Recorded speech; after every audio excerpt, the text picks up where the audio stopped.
മരുമകൻ അന്ന് വന്നപ്പോൾ ഞാൻ ഉറങ്ങിയിട്ടില്ലായിരുന്നു. അതുകൊണ്ടാണ് ഇതെല്ലാം സംഭവിച്ചത് എന്നാണ് ഗിരിജ പറയുന്നത്. എന്തായാലും ഗിരിജയുടെ മേലേക്കൊന്ന് കിടക്കാം. മാഡം, എൻ്റെ പേര് ഗിരിജ, 46 വയസ്സ്. ഞാൻ ഒരു ബാങ്കിൽ വർക്ക് ചെയ്തുകൊണ്ടിരിക്കുകയാണ്. എനിക്ക് ഹസ്ബൻഡില്ല. 7 വർഷം മുമ്പ് മരിച്ചുപോയി. ഒരു മകൾ മാത്രമേ ഉള്ളൂ. അവളെ വളർത്തി ഞാൻ സ്വസ്ഥമായി കഴിയുകയായിരുന്നു. പിന്നെ വീട്ടുകാരെല്ലാം കൂടെ നിർബന്ധിച്ചു. അപ്പോഴാണ് അവളുടെ കല്യാണം 1.5 വർഷത്തിന് മുമ്പ് നടത്തിക്കൊടുത്തത്. സത്യം പറയട്ടെ മാഡം, എനിക്ക് വിവാഹ ജീവിതത്തോട് വലിയ താല്പര്യമൊന്നും ഉണ്ടായിരുന്നില്ല. എൻ്റെ മകൾ സ്വതന്ത്രമായി ജീവിക്കാനായിരുന്നു ആഗ്രഹം. മറ്റ് എല്ലാ സ്ത്രീകളും മക്കളോട് പറയും, കല്യാണം കഴിക്കൂ, കുട്ടികൾ വേണം, ഭർത്താവ് വേണം, കുടുംബം വേണമെന്ന്. ഞാൻ ഒരിക്കലും എൻ്റെ മോളോട് അങ്ങനെ പറഞ്ഞിട്ടില്ല. നീ സ്വതന്ത്രമായി ജീവിക്കൂ, ഇഷ്ടം തോന്നുമ്പോൾ കല്യാണം കഴിച്ചാൽ മതി എന്നാണ് ഞാൻ പറഞ്ഞിട്ടുള്ളത്. പക്ഷേ എന്ത് ചെയ്യാനാണ്? അതൊന്ന് പ്രാവർത്തികമാക്കാൻ നാട്ടുകാരെ ബന്ധുക്കളെ സമ്മതിക്കണ്ടേ? അങ്ങനെയാണ് അവൾക്ക് കല്യാണാലോചന കൊണ്ടുവന്നത്. പിന്നെ പഠിച്ച് ഉടനെ തന്നെ ജോലിയായതിനാൽ പെട്ടെന്ന് തന്നെ എല്ലാവരും അവളെ ശ്രദ്ധിച്ചു. പിന്നെ സുന്ദരിയുമാണ്. അങ്ങനെ 3 ആലോചന വന്നു. 3ാമത്തെ ആലോചന അവൾക്കും ഇഷ്ടപ്പെട്ടു. സ്വതന്ത്രമായി ജീവിക്കണമെന്ന് ആഗ്രഹമുണ്ടെങ്കിലും ചോരയും നീരും സൗന്ദര്യമുള്ളൊരു പുരുഷനെ കാണുമ്പോഴേക്കും പല സ്ത്രീകൾക്കും അടിതെറ്റും. അതുതന്നെയാണ് എൻ്റെ ജീവിതത്തിൽ സംഭവിച്ചത്. കാര്യം എൻ്റെ ഭർത്താവ് എന്നെ പെണ്ണ് കാണാൻ വരുമ്പോഴില്ലേ നല്ല സുന്ദരനായിരുന്നു. ഞാനാണെങ്കിൽ അന്ന് കളിച്ച് ചിരിച്ച് രസിച്ച് നടക്കുന്ന പ്രായം. എന്നാൽ കല്യാണത്തെക്കുറിച്ച് എനിക്ക് യാതൊരു താല്പര്യമോ ബോധമോ ഇല്ലാത്ത സമയമായിരുന്നു. എന്നാലുമില്ലേ വീട്ടുകാർ പെണ്ണ് കാണാൻ കൊണ്ടു നിർത്തി കഴിഞ്ഞപ്പോഴേക്കും ഇത്രയും സുന്ദരനായ ഒരു പുരുഷൻ വന്നപ്പോൾ ആദ്യത്തെ ദിവസം തന്നെ ഒരു ബോധമില്ലെങ്കിലും എനിക്ക് നല്ല ബോധം അങ്ങുണ്ടായി. കല്യാണം കഴിച്ചാൽ ഈ പുരുഷൻ്റെ കൂടെ ജീവിക്കണമല്ലോ എന്നോർത്തപ്പോൾ ആകെ ഒരു കുളിരി കോരി കഴിഞ്ഞപ്പോഴേക്കും പിന്നെ ഞാനും കല്യാണത്തിന് സമ്മതിച്ചു. അതുതന്നെയാണ് എൻ്റെ മോൾക്ക് പറ്റിയത്. പക്ഷേ കുളിരും തളിരുമെല്ലാം കുറച്ച് നാളത്തേക്ക് മാത്രമേ എനിക്ക് അനുഭവിക്കാൻ പറ്റിയുള്ളൂ. അത് കഴിഞ്ഞപ്പോഴേക്കും യഥാർത്ഥത്തിലുള്ള എൻ്റെ ഭർത്താവിൻ്റെ സ്വഭാവം പുറത്തു വന്നു. അകാരണമായ സംശയം. ഞാൻ ജോലിക്ക് വേണ്ടി പഠിച്ചത് കുട്ടി ഉണ്ടായ ശേഷമാണ്. അതൊരു പ്രശ്നം. ജോലി കിട്ടിയതൊരു പ്രശ്നം. ജോലിക്ക് പോകുന്നത് പ്രശ്നം. മറ്റാണുങ്ങളെ കാണാനും ഇടപഴകാനും വേണ്ടിയിട്ടാണ് ഞാൻ ജോലിക്ക് പോകുന്നതെന്നാണ് അങ്ങേരുടെ ഭാഷ്യം. പക്ഷേ എന്ത് ചെയ്യാനാ? എനിക്ക് ജോലിക്ക് പോയല്ലേ പറ്റൂ.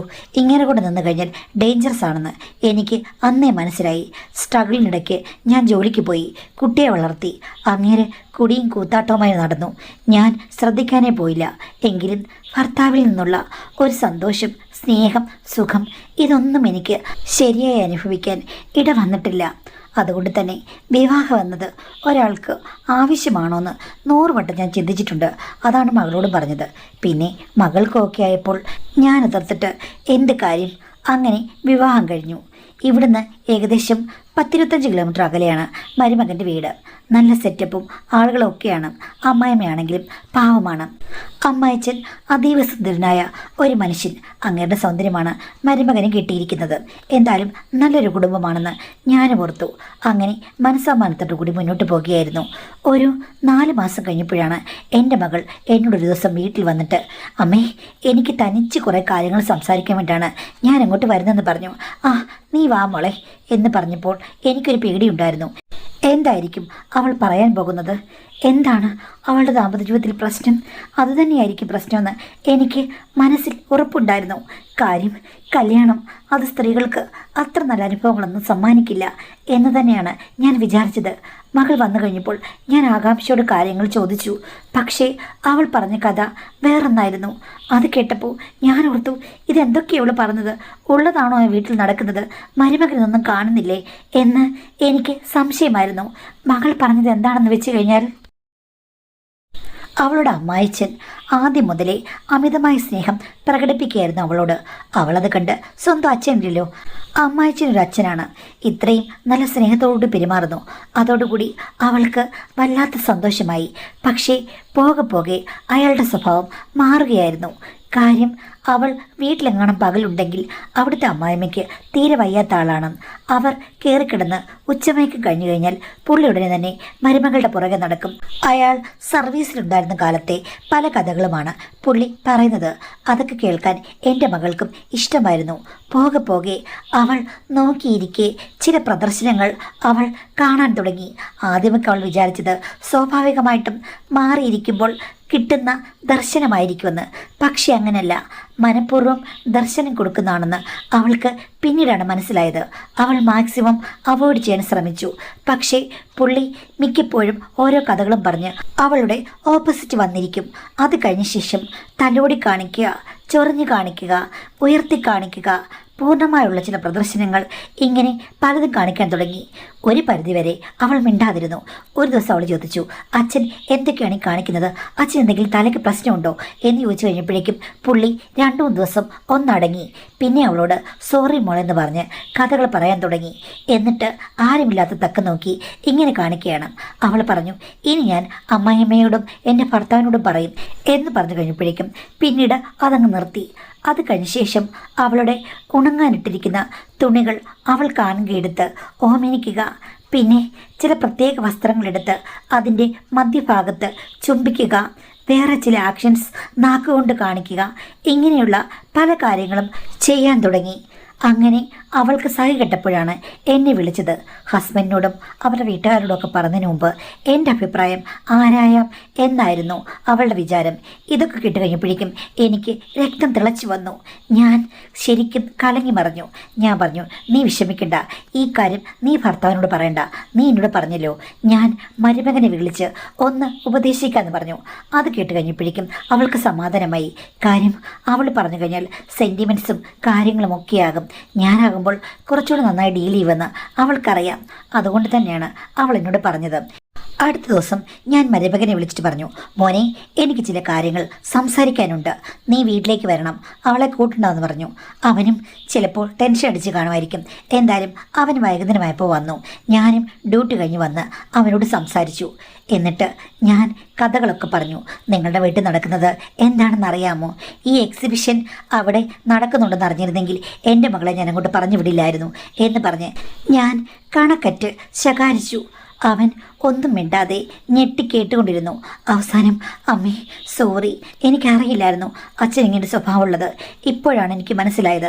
എൻ്റെ ഭാര്യ പറഞ്ഞിരുന്നെങ്കിൽ ഞാൻ വീട്ടിൽ കിടന്ന് വഴക്കുണ്ടാക്കുമായിരുന്നു. എന്തായാലും അമ്മ വാണിങ്ങി തന്നല്ലോ, ഇനി ഞാൻ ശ്രദ്ധിച്ചോളാം. ഞാൻ പറഞ്ഞു, ഇങ്ങനെയുള്ള സൂക്കേടുകളൊന്നും പെട്ടെന്നൊന്നും മാറില്ല.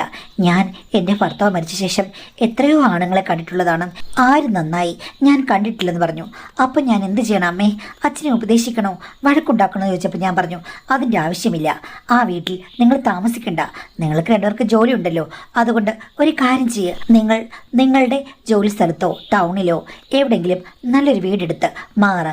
അല്ലെങ്കിൽ ഒരു കാര്യം ചെയ്യാം, എൻ്റെ ഭർത്താവിൻ്റെ അനിയൻ്റെ വീട് ഇവിടെ ഒഴിഞ്ഞു കിടപ്പുണ്ട്. ഒരു 2 നില വീടാണ്. അവിടെ നോക്കാനും പറയാനും ആരുമില്ല. മക്കളൊക്കെ വിദേശത്താണ്. അവർ മരിച്ചു പോയതുമാണ്. വാടക കൊടുക്കണമെന്ന് എന്നോട് പറഞ്ഞതുമാണ്. ഞാനാണ് അതിൻ്റെ കസ്റ്റഡിയൻ. നിങ്ങൾക്ക് വേണമെങ്കിൽ അങ്ങോട്ട് മാറാം. അപ്പോൾ എന്ത് വേണമെങ്കിലും തീരുമാനിക്കാം. പക്ഷേ ആ വീട്ടിൽ നിന്ന് ഇറങ്ങണം. അല്ലാതെ എൻ്റെ മകൾ അവിടെ നിൽക്കില്ല. അവൾ ഇവിടെ വന്ന് നിൽക്കുമെന്ന് പറഞ്ഞു. ശരിയമ്മേ, അമ്മ പറഞ്ഞ പോലെ ഞാൻ മാനേജ് ചെയ്യാം. നോക്കട്ടെ, അവളുമായി ഡിസ്കസ് ചെയ്യാം എന്ന് പറഞ്ഞു. എന്നാൽ വീട്ടിൽ പോയി അവൻ വഴക്കുണ്ടാക്കിയില്ല.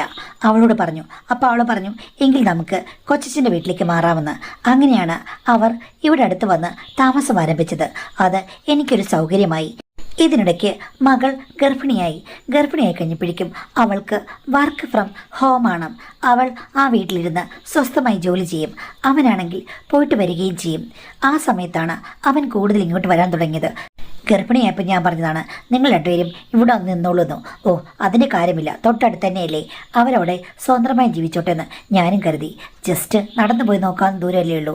അവരായി അവരുടെ പാടായി. അവർ ഇണക്കുരുവികളെ പോലെ ജീവിച്ചോട്ടെ എന്ന് ഞാനും വിചാരിച്ചു.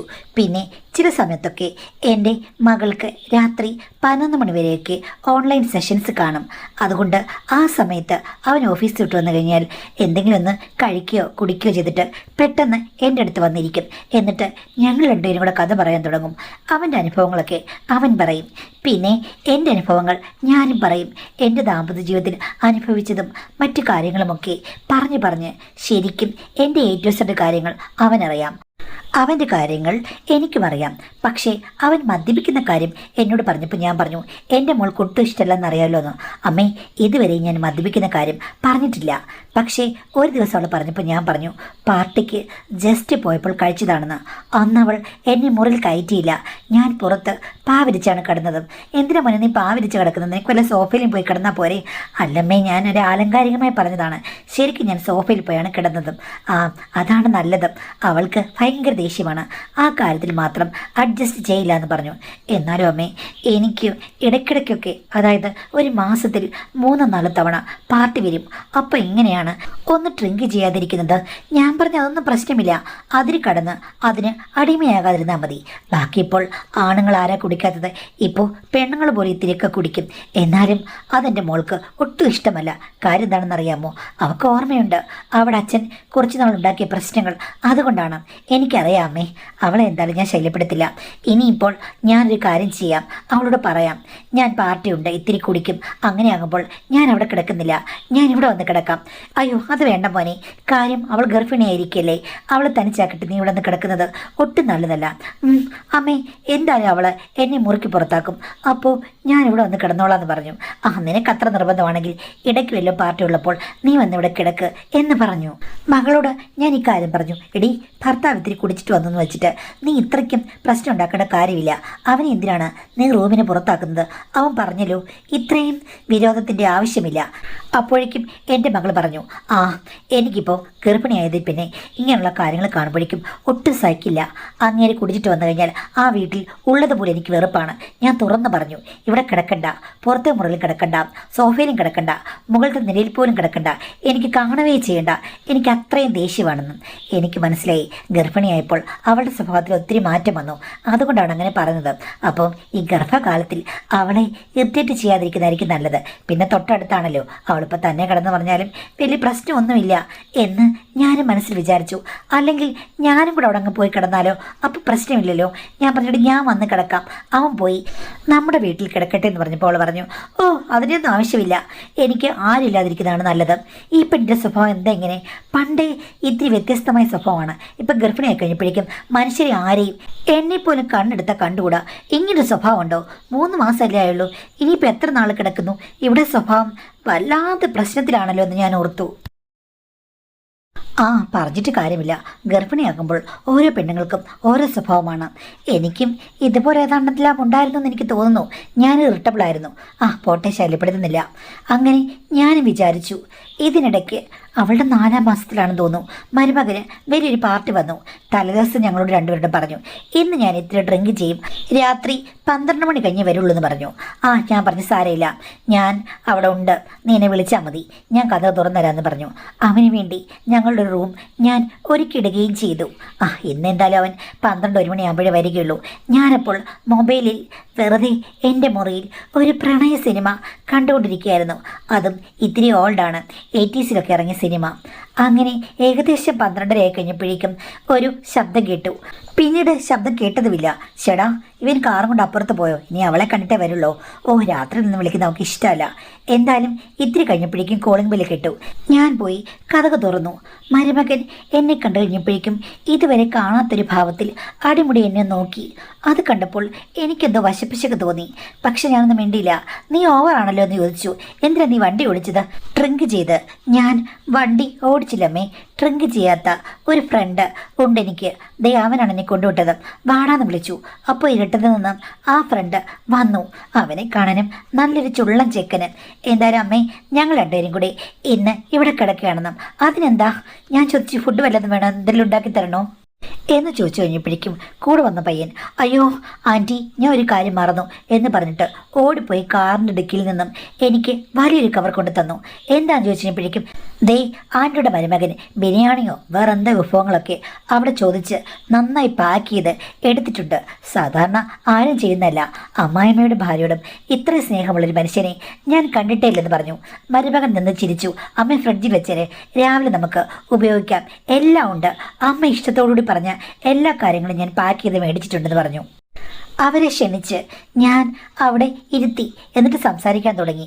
ഞാൻ ഇപ്പോൾ ചോദിച്ചു, അല്ല കൂട്ടുകാരൻ മദ്യപിക്കില്ല, അപ്പം മദ്യപിക്കാത്ത ആൾക്കാരുണ്ട്. നീ പറഞ്ഞത് പാർട്ടിയിൽ മദ്യപിക്കാന്നുള്ളത് മസ്റ്റാണെന്നാണല്ലോ. അയ്യോ ആൻറ്റി, ശരിക്കും പറഞ്ഞാൽ ഞാനൊരു മരുന്ന് കഴിക്കുന്നുണ്ട്, അതുകൊണ്ടാണ് മദ്യപിക്കാത്തത്.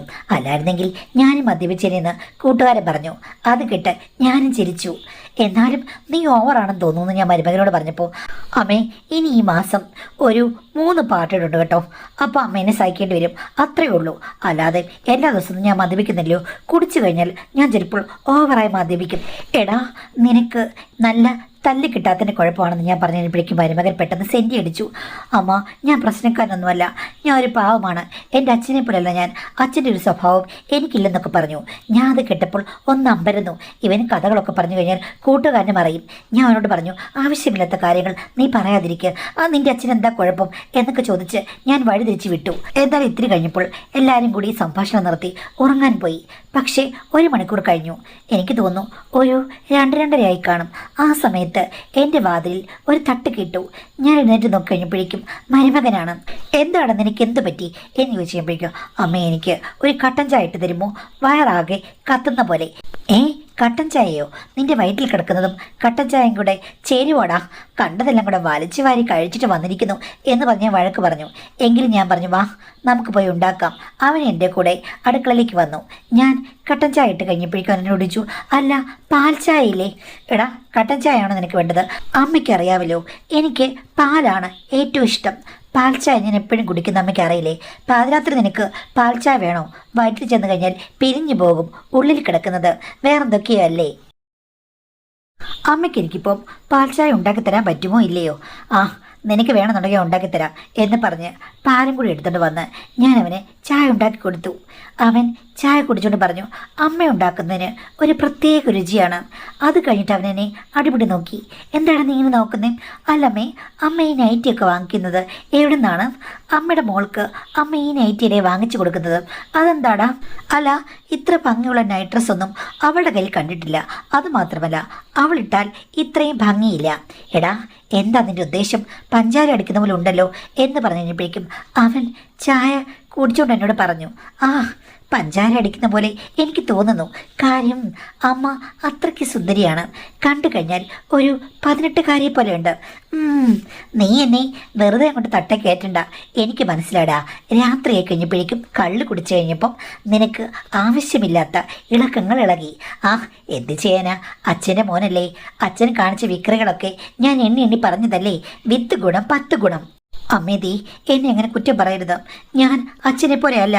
അച്ഛന് വേറെന്തോ പ്രശ്നമാണ്. എനിക്കങ്ങനെയില്ല. എനിക്ക് അമ്മയോട് ഒരാരാധനയുണ്ട്, ഇഷ്ടമുണ്ട്, സ്നേഹമുണ്ട്. അമ്മയുടെ ഭംഗി കാണുമ്പോൾ എനിക്ക് ഒരു ഇഷ്ടമോ എന്തോ ഒരു ആകർഷണം തോന്നുന്നു. അതുകൊണ്ട് ഞാൻ പറഞ്ഞതാണ്. അതൊരു തെറ്റാണോ?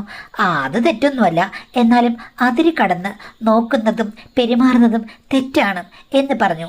അപ്പോൾ അവൻ എന്നോട് പറയുകയാണ്, ചില തെറ്റുകൾ ചെയ്യാൻ എനിക്ക് വലിയ ഇഷ്ടമാണെന്ന്. ഞാൻ പറഞ്ഞു, വേണ്ട, നീ പാൽ ചായ കുടിക്കാൻ വേണ്ടിയിട്ടൊന്നുമല്ല എന്നെ രാത്രിയിൽ വിളിച്ചെഴുന്നേപ്പിച്ചെന്ന് എനിക്കിപ്പോൾ തോന്നുന്നു.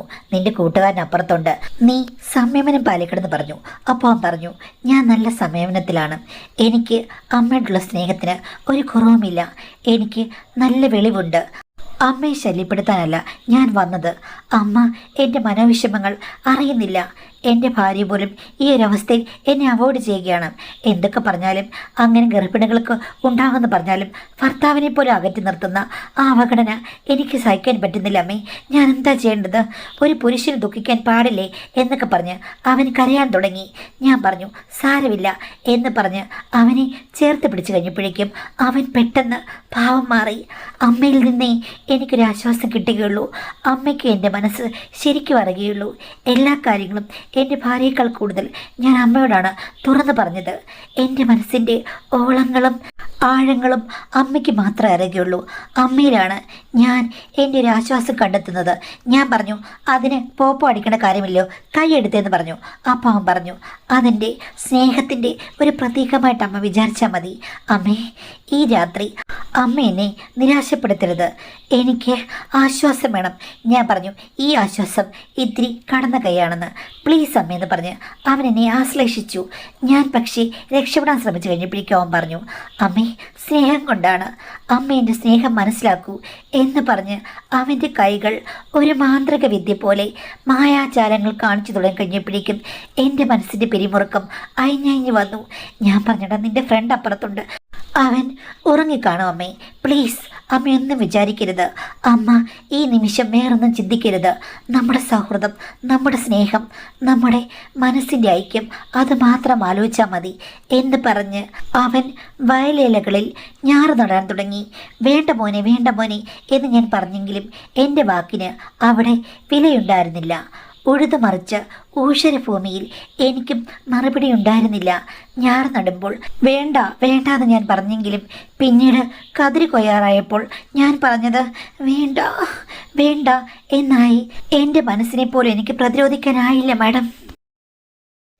ജല്ലിക്കെട്ട് കാള ചൂപ്പ് കണ്ട് പാഞ്ഞു വന്ന പോലെയായി എൻ്റെ അവസ്ഥ. വർഷങ്ങളായി വെറുതെ ഇരുന്ന ഞാൻ അന്നൊരു ചുഴലിക്കാറ്റിൽ കറങ്ങിയാടി. മാഡം, ഒരു കാര്യം ഓർക്കണം, ഒരു ലൈറ്റ് മാത്രമിട്ട അടുക്കളയിലാണ് ഈ സംഭവങ്ങളുടെ എല്ലാം അരങ്ങേറ്റമെന്ന് ഓർക്കണം. ഞാൻ ഇടയ്ക്കിടയ്ക്ക് അവനെ ഓർമ്മിപ്പിക്കുന്നുണ്ട്, എങ്കിലും എനിക്ക് പറയാൻ വാക്കുകൾ പിന്നെയും കിട്ടാതായി. പക്ഷേ ഇതിനിടയ്ക്ക് എപ്പോഴോ ഒരു കൈകൾ കൂടി എന്നെ സ്പർശിക്കുന്ന പോലെ തോന്നി. ഞാൻ പെട്ടെന്ന് അവൻ്റെ കൂട്ടുകാരനെ കണ്ടു, ഞെട്ടി പിന്മാറി. പക്ഷേ അവൻ എന്നോട് പറഞ്ഞു, ആൻറ്റി പേടിക്കണ്ട. ആൻറ്റിയെ എനിക്കും കണ്ടപ്പോൾ തന്നെ ഒത്തിരി ഇഷ്ടമായി. ഇനിയിപ്പോൾ എന്ത് പറയാൻ ആൻറ്റി, ഞാൻ കണ്ടുപോയില്ലേ എന്ന് പറഞ്ഞു. എനിക്ക് ഭയം തോന്നിയെങ്കിലും ഭയപ്പെടാനുള്ള അവസരമില്ലായിരുന്നു. രണ്ടുപേരും ഇടവും വലവും എനിക്ക് കൂട്ടായി നിന്നു. അവനാണ് പറഞ്ഞത്, ഇനിയിപ്പോൾ ആൻറ്റി നമ്മൾ ഒരു കൂട്ടുകക്ഷി സഭയായി മുന്നോട്ട് പോകുന്നത് കൊണ്ട് ഇവിടെ വേണ്ട, നമുക്ക് ഗസ്റ്റ് റൂമിലേക്ക് തന്നെ പോകാമെന്ന്. അവർ രണ്ടുപേരും എന്നെ ആനയിക്കുമ്പോൾ ഞാൻ ഏതോ മായിക ലോകത്തായിരുന്നു. ചുരുക്കം പറഞ്ഞു കഴിഞ്ഞാൽ അന്ന് ചുഴലിക്കാറ്റ് മാത്രമല്ല, ഡബിൾ ചുഴലി എന്ന് പറയാവുന്ന ഒരനുഭവത്തിൽ കൂടിയും ഞാൻ കടന്നുപോയി. രാവിലെ ആയി കഴിഞ്ഞപ്പോഴേക്കും എനിക്കിത്തിരി കാപ്പിയിട്ടവർക്ക് കൊടുക്കാൻ പോലും പറ്റാത്ത അവസ്ഥയാണ്. പക്ഷേ എന്നാലും മനസ്സിൽ ഞാൻ എവറസ്റ്റ് കയറി ജയിച്ച പ്രതീതിയും. രണ്ടുപേരും എന്നോട് നല്ല രീതിയിൽ സന്തോഷങ്ങൾ അറിയിച്ചിട്ടാണ് തിരിച്ചു പോയത്. മാഡം, ഇപ്പോൾ ഇത് ഒരു പതിവാണ്. എൻ്റെ മകൾക്ക് ഇപ്പോൾ അടുത്ത മാസമാണ് എല്ലാ ഡേറ്റുമായിരിക്കുന്നത്. പക്ഷേ ഈ പതിവുകൾ തുടർന്നു പോകുന്നു. ഒരു കുട്ടിയൊക്കെ ഉണ്ടായിക്കഴിഞ്ഞാൽ എനിക്ക് തോന്നുന്നു സർവ്വസമയവും ഞാൻ അവളുടെ കൂടെ ഇരിക്കണമെന്ന്. അങ്ങനെ ആയിക്കഴിഞ്ഞ് കഴിഞ്ഞാൽ എൻ്റെ പദ്ധതികളും പ്ലാനുമൊക്കെ താളം തെറ്റും. പണ്ടത്തെ അമ്മയല്ല ഞാൻ. എൻ്റെ മനസ്സ് മാറിപ്പോയിരിക്കുന്നു. ഇപ്പോഴെനിക്ക് പുരുഷന്മാരോട് വെറുപ്പില്ല. പണ്ട് പറഞ്ഞ കാര്യങ്ങളൊക്കെ ഓർക്കുമ്പോൾ എനിക്കിപ്പോൾ ലജ്ജ തോന്നുന്നു. ഏതു നേരവും അവർ രണ്ടുപേരും വരുന്നത് മാത്രമാണ് എൻ്റെ മനസ്സിൽ. എൻ്റെ മകൾ ഈ സ്വഭാവം അങ്ങ് തുടർന്നിരുന്നെങ്കിൽ എനിക്ക് പ്രശ്നമില്ല. കാര്യം ആരെയും അവൾക്കിപ്പോൾ ഇഷ്ടമല്ല. കുട്ടി ഉണ്ടായിക്കഴിഞ്ഞിട്ടും അവൾ ഇത്തിരി അകലം പാലിച്ചിരുന്നെങ്കിൽ എല്ലാ കാര്യങ്ങളും മുന്നോട്ട് കൊണ്ടുപോകാമെന്ന് ഞാൻ സത്യം പറഞ്ഞാൽ പ്രാർത്ഥിക്കുകയാണ്. ചില സമയത്ത് തോന്നും എൻ്റെ വിചിത്ര ചിന്താഗതിയാണെന്നും. മാഡം, മനുഷ്യന് ആഗ്രഹം വന്നു കഴിഞ്ഞാൽ ഒത്തിരി മാറ്റങ്ങൾ ഉണ്ടാകുമല്ലേ? തീർച്ചയായിട്ടും ആഗ്രഹങ്ങളാണല്ലോ മനുഷ്യനെ പലപ്പോഴും നല്ല നിലയിലാക്കുന്നതും വിജയിപ്പിക്കുന്നതും. പക്ഷേ അത്യാഗ്രഹങ്ങളും ആവശ്യമില്ലാത്ത ചിന്തകളുമില്ലേ മനുഷ്യനെ ഒട്ടും ശരിയില്ലാത്ത രീതിയിൽ നടത്തും. കാര്യം ഇപ്പോൾ നിങ്ങൾ ഏകദേശം അങ്ങനെ അവസ്ഥയാണ്. നിങ്ങളുടെ രസവും നിങ്ങളുടെ സന്തോഷവും നിലനിൽക്കാൻ വേണ്ടിയിട്ട് മകളുടെ ചെറിയ ചെറിയ കാര്യങ്ങൾ പോലും നിങ്ങൾ അയ്യോ അവൾ അങ്ങനെ അങ്ങ് ആയിരുന്നെങ്കിൽ എന്ന് പോലും ആഗ്രഹിക്കുന്ന രീതിയാണ്. ഇതൊന്നും നല്ലൊരു കാര്യമാണെന്ന് ഒരിക്കലും പറയാൻ പറ്റില്ല. സ്നേഹവും മനുഷ്യത്വവും ഒക്കെ നിങ്ങളിൽ കുറഞ്ഞു വരികയാണ്. നിങ്ങൾക്ക് നിങ്ങളുടെ കാര്യം മാത്രം എന്നുള്ള നിലയിലായി. മകളുടെ സ്വഭാവം പ്രസവം കഴിയുമ്പോൾ എങ്ങനെയിരിക്കും, എങ്ങനെയാണെന്ന് നമുക്കൊരിക്കലും പറയാൻ പറ്റില്ല. അവൾക്ക് ചിലപ്പോൾ അമ്മയുടെ ആവശ്യം ഉണ്ടെങ്കിൽ കൂടെ നിന്നല്ലേ പറ്റൂ. 24 മണിക്കൂർ കൂടെ നിൽക്കണം. പക്ഷേ ആ കാര്യത്തിനൊന്നും നിങ്ങൾ തയ്യാറാകാത്ത രീതിയിലേക്ക് നിങ്ങളുടെ മനസ്സ് മാറിയെന്ന് പറയുമ്പോഴേക്കും ഈ ഒരു കാര്യം കൊണ്ട് നിങ്ങളുടെ മനസ്സിലെ നന്മ നഷ്ടപ്പെട്ടു എന്നാണോ? അങ്ങനെയാണെങ്കിൽ എവിടെയാണ് മനുഷ്യത്വം എന്നുള്ള കാര്യം? അപ്പം അതുകൊണ്ട് ഒരിക്കലും ഒരു കാര്യത്തിലും ആവശ്യമില്ലാതെ നമ്മൾ ആഴ്ന്ന് ഇറങ്ങരുത്. ഒന്നിനോടും അനാവശ്യമായുള്ള കൂറ് പുലർത്തരുത്. കൺട്രോളില്ലാതെ ഒരു കാര്യങ്ങളിലേക്കും കടക്കരുത്. എന്തെങ്കിലും പ്രശ്നങ്ങൾ നിങ്ങൾക്ക് തോന്നുകയാണെങ്കിൽ ഒരു കൗൺസിലിങ്ങിനൊക്കെ പോകുന്നതാണ് നല്ലത്.